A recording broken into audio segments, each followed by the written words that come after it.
নমস্কার দর্শক বন্ধুরা, এই মুহূর্তে আপনারা আছেন স্যান্দন টিভির পর্দায়। সাথে আছি আমি দীপান্বিতা। চোখ রাখবো এখনকার মতো প্রাইম নিউজে। পশ্চিমবঙ্গের সন্দেশখালীতে গিয়ে বাধার সম্মুখীন কেন্দ্রীয় প্রতিমন্ত্রী প্রতিমা ভৌমিক সহ সাংসদের একটি প্রতিনিধি দল। পুলিশের ধাক্কা দিয়ে সরিয়ে দিলেন কেন্দ্রীয় প্রতিনিধি দলটিকে। দুর্ব্যবহারের শিকার হয়ে রাস্তায় বসলেন প্রতিনিধি দলটি। প্রতিবাদে পশ্চিমবঙ্গের রাজ্যপালের কাছে অভিযোগ জানাবেন বলে জানান কেন্দ্রীয় প্রতিমন্ত্রী। পশ্চিমবঙ্গের সন্দেশখালীতে তৃণমূলের শাহজাহান শেখ আর তার দলবল দীর্ঘদিন ধরে এলাকায় মহিলাদের উপর পাশবিক অত্যাচার করছে বলে অভিযোগ। এলাকায় মোতায়েন করা হয়েছে 144 ধারা। এর মধ্যে সন্দেশখালীর অত্যাচারিত মহিলাদের পাশে দাঁড়াতে ভারতীয় জনতা পার্টির সর্বভারতীয় সভাপতি জেপি নাড্ডার নির্দেশে দুজন কেন্দ্রীয় প্রতিমন্ত্রী এবং 4 জন সাংসদের একটি দল শুক্রবার সন্দেশখালীতে যায়। সন্দেশখালীর ঢোকার ঠিক আগে রাজ্য পুলিশ দিয়ে আটকে দেয়। সেখানে উপস্থিত ছিলেন কেন্দ্রীয় প্রতিমন্ত্রী প্রতিমা ভৌমিকও। কেন্দ্রীয় প্রতিমন্ত্রী প্রতিমা ভৌমিক প্রশ্ন করেন, কোন আইনে সন্দেশখালী যেতে বাধা দেওয়া হচ্ছে তাদের? রাজ্যপাল, এসসি কমিশনের চেয়ারম্যান ও অন্যান্য প্রতিনিধি দল যেতে পারলে কেন্দ্রীয় মন্ত্রী ও সাংসদরা কেন সেখানে যেতে পারবে না? সমস্যা কোথায়? একথা বলে কেন্দ্রীয় প্রতিমন্ত্রী প্রতিমা ভৌমিক পুলিশের কাছে হাতজোড় করে যেতে দেওয়ার জন্য দাবি করেন, কিন্তু সুযোগ দেয়নি সেই রাজ্যের পুলিশ। পুলিশ ধাক্কা দিয়ে কেন্দ্রীয় প্রতিনিধি দলকে দূরে সরিয়ে দেয়। তারপর রাস্তায় বসে পড়েন কেন্দ্রীয় প্রতিমন্ত্রী সহ সাংসদরা। পরবর্তী সময় প্রতিনিধি দলটি রাজ্য পুলিশের বাধা পেয়ে শেষ পর্যন্ত তীব্র নিন্দা জানান মমতা ব্যানার্জির নেতৃত্বাধীন প্রশাসনের বিরুদ্ধে। কেন্দ্রীয় প্রতিমন্ত্রী প্রতিমা ভৌমিক বলেন, দলের রাষ্ট্রীয় সভাপতির নির্দেশে এসেছিলেন এলাকার বর্তমান অবস্থা কি রয়েছে তার রিপোর্ট সংগ্রহ করার জন্য, কিন্তু পুলিশ প্রশাসন প্রবেশ করতে দেয়নি। পুলিশ প্রশাসনের কাছে দাবি করা হয়েছিল, যেহেতু 144 ধারা জারি রয়েছে তাই দুজন নেতৃত্বকে এলাকায় যেতে সুযোগ করে দেওয়ার জন্য, কিন্তু সেই সুযোগও দেওয়া হয়নি। পরবর্তী সময় এলাকার মহিলাদের সাথে ভিডিও কলিং এর মাধ্যমে কথা বলে জানা গেছে পুলিশ তাদের ধমকাচ্ছে। পুলিশ প্রশাসন এ ধরনের ভূমিকার কারণে পশ্চিমবঙ্গের রাজ্যপালের কাছে যাবেন বলে জানান কেন্দ্রীয় প্রতিমন্ত্রী প্রতিমা ভৌমিক। জেপি নাড্ডাজি আমাদেরকে পাঠিয়েছেন পীড়িত মহিলাদের সঙ্গে দাঁড়ানোর জন্য, তাদের কষ্ট বোঝার জন্য এবং কি হয়েছে সেটা দিল্লিকে বলার জন্য আমরা এসেছি। কিন্তু ওই পুলিশ আমাদেরকে যেতে দেয়নি এবং আমরা বলেছি 144 ধারা রয়েছে, 144 ধারাতে কতজন যেতে পারে বলে 4 জন যেতে পারবে। আমি বললাম 4 জন না, আমাদেরকে 2 জনকে যেতে দিন। ওরা কথাই বলছে না। কোনো পুলিশ মনে হচ্ছে তারা সবগুলি বুবা, যে পুলিশ দাঁড়িয়েছে সবগুলো বুবা। আমরা লাইভ পুলিশ পীড়িতা মহিলাদের সঙ্গে ভিডিও কলিং এর মাধ্যমে কথা বলেছি। ওনারা বলছে পুলিশ আমাদেরকে ধমকাচ্ছে, আমরা কেন কথা বলেছি। পরে প্রতিনিধি দলটি পুলিশের হাতে আক্রান্ত হয়ে পশ্চিমবঙ্গের ভারতীয় জনতা পার্টির রাজ্য সভাপতি এবং লোকসভা সাংসদ ডক্টর সুকান্ত মজুমদারকে কলকাতার একটি বেসরকারি হাসপাতালে দেখতে যান। তার শারীরিক অবস্থা খোঁজ খবর নিয়ে আরোগ্য কামনা করেন। স্যান্দন টিভি। পেটিএম পেমেন্ট ব্যাংকের বিরুদ্ধে অনিয়মের অভিযোগ এনেছে reserve bank of India RBI. ভারতের শীর্ষ ব্যাংক জানিয়ে দিয়েছে, আগামী 29 ফেব্রুয়ারির পর থেকে আর ব্যাংকিং পরিষেবা দিতে পারবে না পেটিএম। তবে সেই সময়সীমা 15 দিনের জন্য বৃদ্ধি করেছে আরবিআই। গ্রাহকরা 15 মার্চ পর্যন্ত পেটিএম পেমেন্ট ব্যাংকের অ্যাকাউন্ট, ওয়ালেট বা ফেস্টেক টাকা জমা দিতে বা ক্রেডিটে লেনদেন চালিয়ে যেতে পারবে বলে বিজ্ঞপ্তি জারি করেছে আরবিআই। জানিয়েছেন পেটিএম ব্যাংকে জমা টাকা আগামী 15 মার্চের মধ্যে তুলে নেওয়া হবে। গ্রাহকরা যাতে পেটিএম ব্যাংক অ্যাকাউন্ট থেকে নির্বিঘ্নে টাকা তুলতে পারে সেই ব্যবস্থা করার নির্দেশও দিয়েছে আরবিআই। পাশাপাশি কোনো গ্রাহকের বেতন যদি পেটিএম ব্যাংকের অ্যাকাউন্টে জমা হয় তাহলে 15 মার্চের আগে বিকল্প খুঁজে নিতে পরামর্শ দিয়েছেন আরবিআই। 15 মার্চের আগে বিকল্প খুঁজে না নিলে অসুবিধায় পড়তে পারেন গ্রাহকেরা। শীর্ষ ব্যাংক বিজ্ঞপ্তির আরও জানিয়েছেন, নির্দিষ্ট ক্ষমতা প্রয়োগ করে 29 ফেব্রুয়ারি থেকে পেটিএম পেমেন্ট ব্যাংকের উপর কিছু ব্যবসায়িক সীমাবদ্ধতা এনেছিল আরবিআই। তবে বৃহত্তর জনসাধারণের স্বার্থে কথা মাথায় রেখে সেই সময়সীমা বৃদ্ধি করা হয়েছে। গ্রাহকেরা যাতে বিকল্প ব্যবস্থা করতে পারে তার জন্য বেশি সময় প্রয়োজন বলেও বিবেচনা করছেন আরবিআই। তবে 15 মার্চের পর নতুন করে আমানত গ্রহণ করতে পারবে না, পেটিএম এর ব্যাংকিং পরিষেবা নিতে পারবে না প্রিপেড ওয়ালেট, ফেস্টেক সহ বিভিন্ন পরিষেবা। তবে সুদ বা রিফান্ড যে কোনো সময় জমা হতে পারে। তবে আগে থেকে ব্যাংকের সেভিংস অ্যাকাউন্ট, কারেন্ট অ্যাকাউন্ট বা ফেস্টেকের টাকা কোনো বিধি নিষেধের ছাড়াই ব্যবহার করা যেতে পারে। চালু থাকবে পেটিএম এর ইউপিআই পরিষেবাও। মাত্র 12 বছর বয়সে কোরআন মুখস্থ করে হাফেজ সম্মান লাভ করল সুনামুড়ার ফয়সাল আহমেদ। শুক্রবার তাকে সংবর্ধনা প্রদান করল মসজিদ কমিটি। 12 বছর বয়সে কোরআন মুখস্থ করে হাফেজ উপাধি লাভ করে ফয়সাল এক ব্যতিক্রমী উদ্যোগ নিল গ্রামবাসী। অল্প বয়সে 30 পারা কোরআন শরীফ মুখস্থ করে হাফেজ উপাধি লাভ করা ফয়সালকে গ্রামের তরফ থেকে সংবর্ধনা প্রদান করা হয়। সোনামুড়া মহকুমার দাউধারিনী সিদ্দিকিয়া ফাজিল মাদ্রাসা থেকে 8 ফেব্রুয়ারি 7 জন ছাত্র আল কোরআন মুখস্থ করে হাফেজ উপাধি লাভ করে। তার মধ্যে ময়নামা বড় টেপার গ্রামের আনোয়ার হোসেনের বড় ছেলে ফয়সাল আহমেদ একজন। মাত্র 12 বছর বয়সে 30 পারা কোরআন মুখস্থ করে নেয় সে। এই কম বয়সী যে হাফিজ, আমার নাম কি? সালেহ আহমদ, ফয়সাল আহমদ। খুব কম বয়সে সে হাফিজে কোরআন হয়েছে। তার জন্য এই গ্রামের পক্ষ থেকে, এলাকার পক্ষ থেকে, যুবকদের পক্ষ থেকে আজকে তাকে সম্বর্ধনা দেওয়া হয়েছে, তাকে উৎসাহিত করা হয়েছে। আর আপনাদের মাধ্যমে আমরা জানাইতে চাচ্ছি যে এটাই যে তার ভবিষ্যতে যেন সে আরো বড় আলিম, বড় উচ্চ দরজায় একজন জ্ঞানী ব্যক্তি হয়।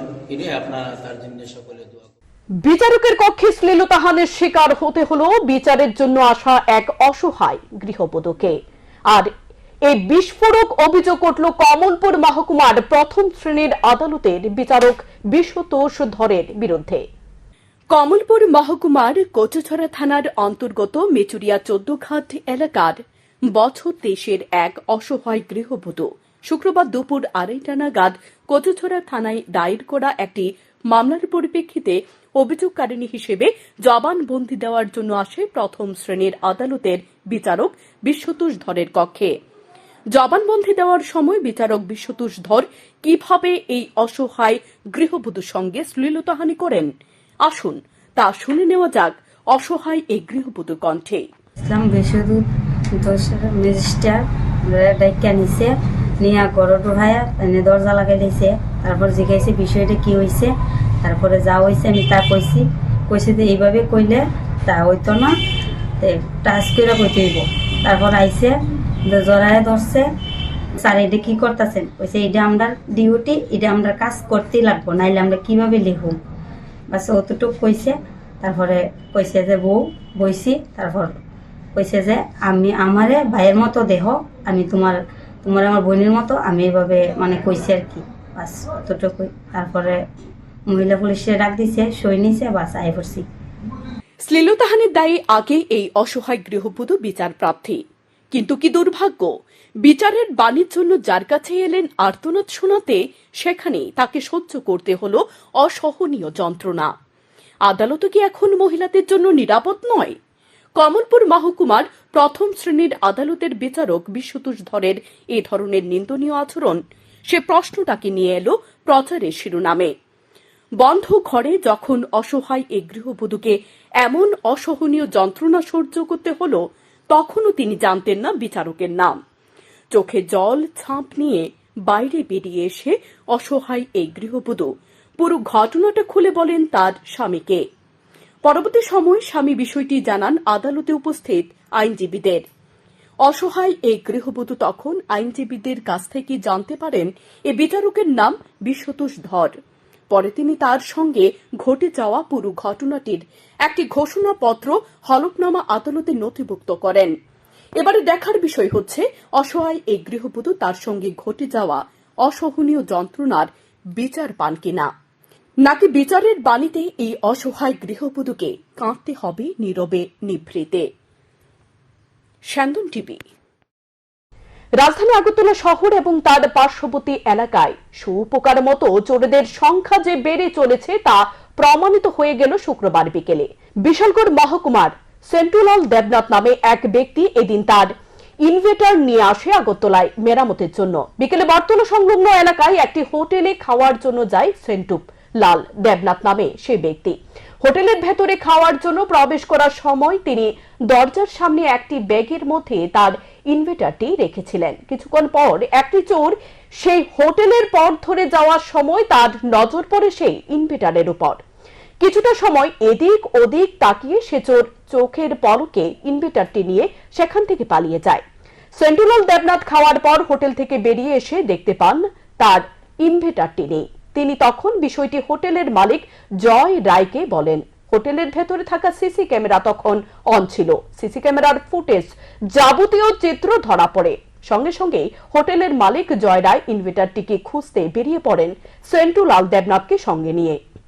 পরবর্তী সময়ে একটি চায়ের দোকানে এই ইনভার্টার বিক্রি করতে গেলে হাতে নাতে ধরা পড়ে সে চোর, যার নাম দীপক মিয়া। পরবর্তী সময়ে তার সেই চোরকে তুলে দেয় বটতলা ফাঁড়ির পুলিশের হাতে।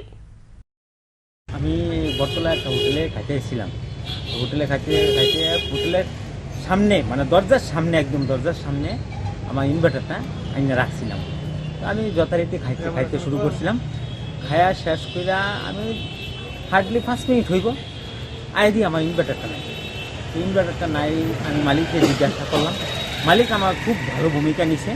ভূমিকা নিয়ে তাইনে তাড়াতাড়ি আমার সিসি ক্যামেরা তাইনে অন ছিল, যাতে ফুটেজ দেখে সেটা তাইনে আমার লিয়া বাইক দিয়ে অনেক জায়গাতে ঘুরছে। বুঝলে তাইনে যথেষ্ট আমার হেল্প করছে, মানে তাইনে অনেক অনেক ধন্যবাদ। ডেকাইছড়ি লেভাচোরা মধ্যপাড়া এলাকায় সিরাজুল ইসলাম খাদিমের বাড়িতে ঘরের পুঞ্জিতে ভয়াবহ অগ্নিকাণ্ডের ঘটনা ঘটে শুক্রবার। ঘটনার বিবরণে জানা যায়, ডেকাইছড়ি লেভাচোরা মধ্যপাড়া এলাকার বাসিন্দা সিরাজুল ইসলাম খাদিমের বাড়িতে থাকা শিশুরা দেশলাই দিয়ে খেলার সময় ঘরের গাদায় আগুন লাগিয়ে দেয় বলে এলাকাবাসীর ধারণা। আগুনের লেলিহান দেখতে পেয়ে পাশের বাড়ির লোকজন ছুটে এসে এলাকাবাসীদের জানায়। এলাকাবাসীরা আগুন দেখতে পেয়ে সেখানে সাথে সাথে অগ্নি নির্বাপক দপ্তরের কর্মীদের খবর দেয়। যতনবাড়ি দমকল কর্মীরা ঘটনাস্থলে পৌঁছে আগুনের লেলিহান দেখতে পেয়ে করবক অগ্নি নির্বাপক দপ্তরে খবর দেয়। করবক অগ্নি নির্বাপক দপ্তরের কর্মীরা ঘটনাস্থলে ছুটে গিয়ে দুটি ইঞ্জিনের সাহায্যে আগুন নিয়ন্ত্রণে আনতে সক্ষম হয়। লাগাইছে এটা তো সঠিক প্রমাণ নয়, আর আমারও যেটা বিশ্বাস মানুষে লাগাইতো না। এখানে ছোটবেলা উঠানে খেলছে, একটা ম্যাচও ছিল, একটু আগে একটা ম্যাচ ছিল। তো আমার সঙ্গে ওইটা আছে যে ছোটবেলা খেলতে খেলতে হয়তো তারা একটা মানে আগুন দিয়ে একটা খেলার চিন্তা করছে আর কি। আমার যেটা চিন্তা, আমি তখন যে সময় নাকি ম্যাচটা ওই বারান্দার মধ্যে আসছিল, তখন প্রায় 2:30 বাজে। 4টা বাজে 10 মিনিট আগে আমি ঘুমোর থেকে উঠছি। উঠতে সেরে আবার ম্যাচটার দিকে দেখছি, দেখি ম্যাচটা নাই। এই ঠিক 4টার সময় তখন পার্শ্ববর্তী মানুষ কইছে যে আগুন লাগছে, তোমরা খেলেছি। আমি দৌড়ে গেছি আগুন। কদমতলা থানার ভেতরে পুলিশের সামনেই সদলীয় কার্যকর্তাদের হাতে আক্রান্ত অখণ্ড হিন্দু সেবা প্রদেশ সভাপতি অবিনাশ কৃষ্ণ দাস। অভিযোগের আঙ্গুল শাসক দলের এক কার্যকর্তা অরূপ দের উপর। জানা যায়, বাইক দুর্ঘটনাকে কেন্দ্র করে মীমাংসার নাম করে অবিনাশ কৃষ্ণ দাসকে কদমতলা থানায় ডেকে আনা হয় গত 13 ফেব্রুয়ারি সন্ধ্যায়। অভিযোগ, কদমতলা থানার পুলিশের সামনে অবিনাশ কৃষ্ণ দাসকে অকথ্য ভাষায় গালাগাল করে অরূপ দে। এমনকি অবিনাশ কৃষ্ণ দাসকে মারধর করা হয় বলে অভিযোগ। কদমতলা থানার পুলিশের সামনে এ ধরনের একটি ঘটনা ঘটে গেল, অথচ পুলিশ প্রশাসনের তরফে কোনো ধরনের ব্যবস্থা গ্রহণ করা হলো না, যার কারণে কদমতলা থানাকে 12 ঘন্টা সময় বেঁধে দিয়ে অভিযুক্ত অরূপ দেকে গ্রেপ্তারের দাবিতে কদমতলা থানায় ডেপুটেশন প্রদান করা হয় রাষ্ট্রীয় হিন্দু সেনার তরফে।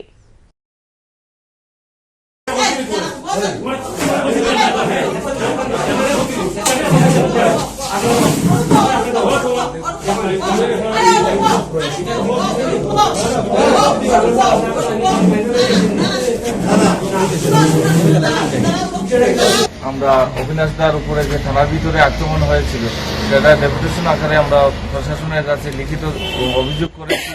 সেটার সঠিক বিচার আমরা 12 ঘন্টার মধ্যে আশা করেছি। যদি 12 ঘন্টার মধ্যে আমরা সঠিক বিচার না পাই তাহলে 12 ঘন্টা পর আমরা পরবর্তী পদক্ষেপ নিতে বাধ্য হব। আমরা প্রশাসনকে লিখিত আকারে দিয়েছি। আমরা আজকের আমাদের এই ডেপুটেশন আকারটা সফল হলো। আমরা ভাইরাল করতে চাই এবং 12 ঘন্টা অপেক্ষা করব। 12 ঘন্টা পরে আমরা বৃহৎ আকার আন্দোলন করব।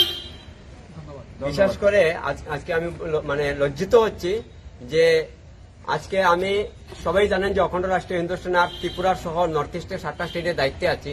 আজকে এতটুকু বড় একটা দায়িত্ব থাকার পরে থানার মধ্যে আমাদের নিরাপত্তা নাই। থানাতে ডেকে এনে এখানে মাইর হয় কিন্তু আসামি গ্রেফতার হয় না। এর থেকে লজ্জার বিষয় কিছু নেই, কারণ এই মাইরটা আমি খাই নাই। যে ভিডিওটা বর্তমানে ভাইরাল হচ্ছে যে অবিনাশ দ্বারে সর মারা হয়েছে, এই ভিডিওটা ভাইরাল হয়েছে, কিন্তু ভাইরাল ভিডিও হয়েছে, এই শটটা কিন্তু আমার গালে পড়ে নাই। এই শটটা গোপন সংবাদের ভিত্তিতে অভিযান চালিয়ে গাঁজা সহ এক কুখ্যাত গাঁজা পাচারকারীকে জালে তুলতে সক্ষম হল যাত্রাপুর থানার পুলিশ। বৃহস্পতিবার গভীর রাতে যাত্রাপুর থানার পুলিশ উত্তর পাহাড়পুর পঞ্চায়েত অন্তর্গত রাঙ্গামুড়া গ্রামের নিজ বাড়ি থেকে গ্রেপ্তার করে ওই গাঁজা পাচারকারীকে।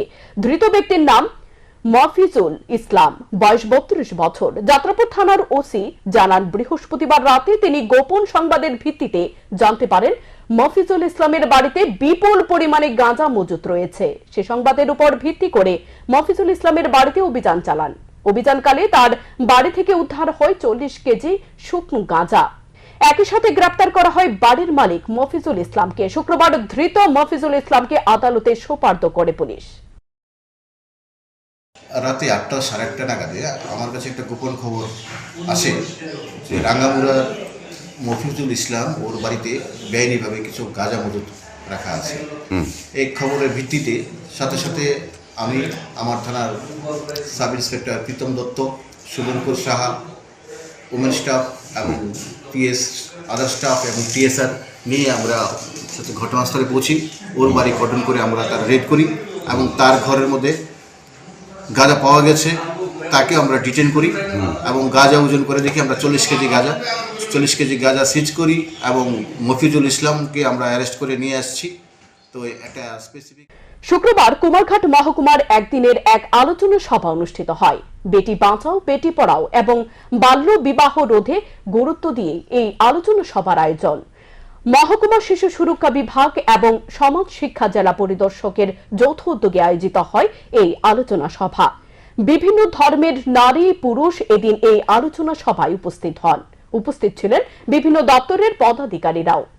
আলোচনায় অংশ নেন সিডব্লিউসি চেয়ারম্যান রেবা দাস, শিশু সুরক্ষা বিভাগের ডিসিপিও বিদ্যাসাগর দেববর্মা, দপ্তরের আইসি জয়দীপ দত্ত, এনআইসি অভিজিৎ রায়, এলপিও সাগর দেব মালাকার প্রমুখ। আলোচনা করতে গিয়ে উপস্থিত বক্তারা বলেন, সরকারের পাশে থেকে সকল স্তরের মানুষের সহযোগিতার মধ্য দিয়ে বাল্যবিবাহ রোধ করা সম্ভব। আমাদের জনপ্রতিনিধি, ধর্মীয় নেতৃবৃন্দ, ধর্মীয় আমার পুরোহিত, মৌলভী, কাজী, আমাদের সবাইকে আমাদের এই ব্যাপারে সচেতন হতে হবে। যখনই আমরা দেখবো আমাদের গ্রামে কোনো জায়গায় চাইল্ড ম্যারেজ হচ্ছে, আমরা জানতে পারি, তাহলে এটা যাতে ওনারা আমাদেরকে জানান। আমাদের ডিসিপিও আছে, 1098 চাইল্ড হেল্পলাইন আছে, এটা তো আপনারা সবাই জানেন। ওদেরকে যাতে আপনারা জানান যেখানে একটা চাইল্ড ম্যারেজ হচ্ছে। মুখ্যমন্ত্রী জন আরোগ্য যোজনার সমগ্র ত্রিপুরাবাসীকে বছরে 5 লক্ষ টাকা স্বাস্থ্য বীমায় দিয়ে আসার জন্য শুক্রবার বিকেলে মুখ্যমন্ত্রী অধ্যাপক ডক্টর মানিক সাহাকে অভিনন্দন জানিয়ে এক ধন্যবাদ র্যালির আয়োজন করে আর টাউন বর্দোয়ালি মণ্ডল রবীন্দ্র ভবন প্রাঙ্গণ থেকে বের হয় এই র্যালিটি পরিক্রমা করে শহরের বিভিন্ন পথ। উপস্থিত ছিলেন কর্পোরেটর রত্ন দত্ত সহ আরো অনেকেই। তিনি প্রধানমন্ত্রীর জন আরোগ্য যোজনা এবং মুখ্যমন্ত্রী জন আরোগ্য যোজনার জন্য প্রধানমন্ত্রী নরেন্দ্র মোদী এবং মুখ্যমন্ত্রী অধ্যাপক ডক্টর মানিক সাহাকে অভিনন্দন জানান। মাননীয় মুখ্যমন্ত্রী হাত ধরে আমরা মুখ্যমন্ত্রী জন আরোগ্য যোজনার শুভ সূচনা হয়েছে। সেই শুভ সূচনায় আমাদের সকলে উপস্থিত ছিল। এই শুভ সূচনা মুখ্যমন্ত্রীর হাত দিয়ে হওয়াতে আমরা সবাই আজকে ওনাকে ধন্যবাদ জ্ঞাপন করব। অ্যাকচুয়ালি ভারতবর্ষের যশস্বী প্রধানমন্ত্রী শ্রদ্ধেয় নরেন্দ্র মোদীজির পদ দর্শনে আমাদের এই ত্রিপুরা রাজ্য যারা নাকি পিএম জন আরোগ্য যোজনায় ওনারা ওই আওতাভোগী সুবিধাভোগী হতে পারেনি, ওনাদেরকে যারা বঞ্চিত হয়েছেন ওনাদেরকে এই মুখ্যমন্ত্রী জন আরোগ্য যোজনায় আজকে সবাইকে একটা ফেসিলিটি দেওয়া হয়েছে। বছরে 5 লক্ষ টাকার বিমা ইন্স্যুরেন্স আজকে গ্যারান্টি সহকারে সবাই পাচ্ছেন। সিপাহীজলা অভয়ারণ্যে জেআরসি ও টিম অধিকর্তার প্রীতি ক্রিকেট রানের বন্যা। 2 ইনিংসে 5 শতাধিক রান, কিন্তু দীর্ঘ সময় পর বড় স্কোরকে চ্যালেঞ্জ জানাতে গিয়ে শেষ রক্ষা হল না জেআরসির। সময় স্বল্পতার কারণে টি-20 ম্যাচের ওভার সংখ্যা কমিয়ে 16 করা হলেও সার্বিক অর্থে উপভোগ্যকর ম্যাচে ক্রিকেটেরই জয় হয়েছে যেন। লড়াইটা হয় সাংবাদিক ক্রিকেটারদের নিয়ে গড়া দল জার্নালিস্ট রিক্রিয়েশন ক্লাব বনাম বন্ধু প্রতিম প্রতিপক্ষ সিপাহীজলা চিড়িয়াখানা অধিকর্তা একাদশের। সিপাহীজলা অভয়ারণ্যের ভেতরে সবুজে ঘেরা দর্শনীয় মাঠে খেলার শুরুতে টসে জিতে অধিনায়ক তথা ডাইরেক্টর ব্যাটিং এর সিদ্ধান্ত নেয়। সীমিত ওভারে 4 উইকেট হারিয়ে 268 রান সংগ্রহ করে। দলের পক্ষে গৌতম ঘোষের সেঞ্চুরি, লক্ষণ পালের অর্ধশতক উল্লেখযোগ্য। জেআরসির পক্ষে বিশ্বজিৎ দেবনাথ 2টি এবং অভিষেক দে 8টি উইকেট পান। জবাবে ব্যাট করতে নেমে জার্নালিস্ট রিক্রিয়েশন ক্লাব দীর্ঘদিন পর এত বড় স্কোরকেও চ্যালেঞ্জ জানালে শেষ পর্যন্ত ম্যাচটা রোমাঞ্চকর পর্যায়ে পৌঁছে। কিন্তু জেআরসির পক্ষে মধুর হাসি হাসা সম্ভব হয়নি। মিল্টন ধরের 99 রান এবং বিশ্বজিৎ দেবনাথের 68 রানের পাশাপাশি সুব্রত দেবনাথ, প্রসেনজিৎ সাহা, অভিষেক দেববর্মা, সুমন সাহার দুর্দান্ত ব্যাটিং এবং মনোজিৎ দাস, বাপন দাস ও সায়ন সাহার বোলিং শেষ পর্যন্ত ম্যাচটাকে রোমাঞ্চকর করে তোলে। জেআরসির অন্যতম খেলোয়াড় বিষ্ণুপদ বণিক, দিব্যেন্দু দে, অনির্বাণ দেবের ভূমিকাও ছিল অনস্বীকার্য। আম্পায়ারের ভূমিকায় সৌরভ মোদক ও তাপস দেবনাথ দারুণভাবে ম্যাচটি পরিচালনা করেছেন। খেলার শুরু এবং শেষে বিশেষ অনুষ্ঠানে ডিএফও সমিত দে, অধিকর্তা বিশ্বজিৎ দাস, জিআরসির সভাপতি তথা সিনিয়র সাংবাদিক সুপ্রভাত দেবনাথ, পৃষ্ঠপোষক অলড্রিন মজুমদার, বিশালগড় প্রেস ক্লাবের সভাপতি ভবতোষ ঘোষ প্রমুখ খেলোয়াড়দের অভিনন্দন জানানোর পাশাপাশি প্রত্যেককে স্মারক উপহার ও সুদৃশ্য ট্রফি তুলে দেন। জেআরসির সম্পাদক অভিষেক দে এবং চিড়িয়াখানা কর্তৃপক্ষের তরফে অধিকর্তা বিশ্বজিৎ দাস ধন্যবাদ সূচক বক্তৃতায় আগামী দিনেও এ ধরনের ম্যাচ আয়োজন করা হবে বলে প্রত্যাশা ব্যক্ত করেন। স্যান্দন টিভি। একটা মেলবন্ধন হয়, একটা ভ্রাতৃত্ববোধ থাকে, তো সেটা নিয়ে আমরা খেলবো। খেলাটা একটা জেন্টলম্যান গেম, আমরা সেই স্পিরিটই খেলাটা খেলবো, নিজেদের মধ্যে খেলবো এবং আনন্দের একটা দিন কাটাবো। আমি আবারও 2 স্যারকে এবং ওল্ডিনকে ধন্যবাদ জানাই, আমাদের ব্যবস্থা করে দিয়েছে, সুযোগ করে দিয়েছে এখানে এসে খেলার জন্য। ধন্যবাদ। আমি সুমিত দে মহোদয় ডিএফও, ওনাকেও বলবো আমাদেরকে অভিনন্দন জানানোর জন্য। তো মর্নিং টু এভরিওয়ান, সবাইকে স্বাগত। আজকে আমাদের সিপাহীজলা জুর এবং প্রেস ক্লাবের যে উদ্যোগে এই সমবেত ম্যাচটা অনুষ্ঠিত হতে যাচ্ছে, এটা প্রীতি ম্যাচ, সেটাতে আমরা অত্যন্ত আনন্দিত এবং উৎসাহিত। রেজাল্ট যাই হোক, আমরা একটা প্রীতিপূর্ণ এবং সুন্দর এক্সাইটিং ম্যাচ আমরা উপভোগ করব, সেটাই আমরা সবাই আশা করছি। এবং ফরেস্ট এবং যে জার্নালিজম প্রেস, দুটার মধ্যেই শারীরিক এবং মানসিক আমাদের অ্যাক্টিভিটিটা খুব প্রয়োজন। তো আমাদের ম্যাচ খেলাধুলা মাঝখানে এরকম হলে আমাদের শারীরিক এবং মানসিক যে বিকাশটা সেটা খুব ভালো হয়, and we find a very good recreation এবং আমার ডেইলি শিডিউল মনোটোনাস ওয়ার্ক। তো আমি সবাইকে আবারও স্বাগত এবং বেস্ট অফ লাক দেবো দুটা টিমকেই। আশা করবো যেটা খুব ভালো ম্যাচ এখানে হবে। All the best to everyone. Thank you. এখনকার মতো সংবাদ এ পর্যন্তই। শুভরাত্রি।